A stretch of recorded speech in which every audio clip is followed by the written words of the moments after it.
ఆదిలాబాద్ జిల్లా ఉట్నూరుకు చెందిన విజయ్ సిండే అనే వ్యక్తి గత కొంతకాలంగా మహారాష్ట్రలోని నాందేడ్ బలరాంపూర్లో నివాసం ఉంటూ చోరీలకు పాల్పడుతూ ఉన్నాడు. గత కొంతకాలంగా బైంసా పట్టణంలోని నరసింహస్వామి ఆలయం, పూలేనగర్, హనుమాన్ మందిర్, సంతోషిమాతి మందిర్, కైలాస్ ఫ్యాక్టరీ పరిధిలోని శ్రీ బాలాజీ దేవాలయంతో పాటు నిర్మల్ రోడ్డు మార్గంలోని హిమా వైన్స్లో వరుసగా చోరీలకు పాల్పడ్డాడు. ఎలాంటి ఆచూకీ ఆనవాళ్లు దొరకకుండా చాకచక్యంగా చోరీలకు పాల్పడుతున్న దొంగను పట్టుకునేందుకు గాను పోలీసులు సాంకేతిక పరిజ్ఞానాన్ని వినియోగించి కేసును ఛేదించినట్లుగా తెలియజేశారు. సాంకేతిక పరిజ్ఞానంతో దొంగతనాలకు పాల్పడుతున్న విజయ్ సిండేను గుర్తించి అదుపులోకి తీసుకొనగా బైంసాలో 4 ఆలయాలతో పాటు హిమా వైన్స్లో చోరీకి పాల్పడ్డగా అంగీకరించారు.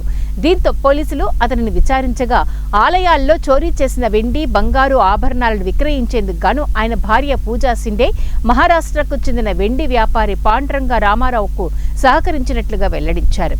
వారి వద్ద నుంచి చోరీకి పాల్పడిన 3 కిలోల 150 గ్రాముల వెండి సొత్తు, 3 తులాల బంగారాన్ని పోలీసులు స్వాధీనం చేసుకున్నారు. ప్రస్తుతం చోరీకి పాల్పడిన నిందితుడు విజయ్ సిండేను అరెస్ట్ చేసి రిమాండ్కు తరలిస్తున్నట్లుగా ఎస్పీ జానకి శర్మిల వివరించారు. ఇదే ఘటనలో భాగస్వామ్యం ఉన్న మిగతా 2 త్వరలోనే అరెస్టు చేస్తామని వెల్లడించారు. ప్రతిష్టాత్మకమైన కేసును బైంసా ఏఎస్పీ అవినాష్ కుమార్ నేతృత్వంలో Bhainsa town CI Gopinath, SI Srinivas యాదవ్లు చాకచక్యంగా వ్యవహరిస్తూ సాంకేతిక పరిజ్ఞానంతో కేసులు ఛేదించడంలో సఫలీకృతులయ్యారని పేర్కొన్నారు. వీరితో పాటు 2 మహిళా పోలీసులు, 4 కానిస్టేబుళ్లు అవిరాళంగా కృషి చేశారని వారందరినీ ప్రత్యేకంగా అభినందిస్తున్నట్లు పేర్కొన్నారు.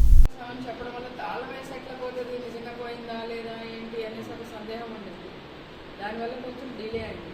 దొంగతనం అయినప్పుడు మనకి కరెక్ట్ ఇన్ఫర్మేషన్ ఇస్తే మనము దాన్ని బట్టి వర్కౌట్ చేసుకోగలుగుతాం. ఒకవేళ అయిపోయినా తప్పైతే అయింది కానీ మనం తొందరగా డిటెక్ట్ చేయగలుగుతాం. తాళం వేసాను నేనే స్వయంగా తాళం తీసాను అని చెప్పాడు. మనం ఏమనుకుంటాం, తాళం తీస్తే నిజంగా పోయిందా, లేకపోతే ఎవరన్నా భక్తులు వచ్చి తర్వాత ఇతను వాష్ చేయడానికి వెళ్ళినప్పుడు ఎవరైనా భక్తుల రూపంలో వచ్చి తీసుకెళ్లారా అని ఒక డౌట్ ఉంది. యాక్చువల్గా రాత్రే పోయింది, ఎందుకంటే అతను తాళం వేయలేదు.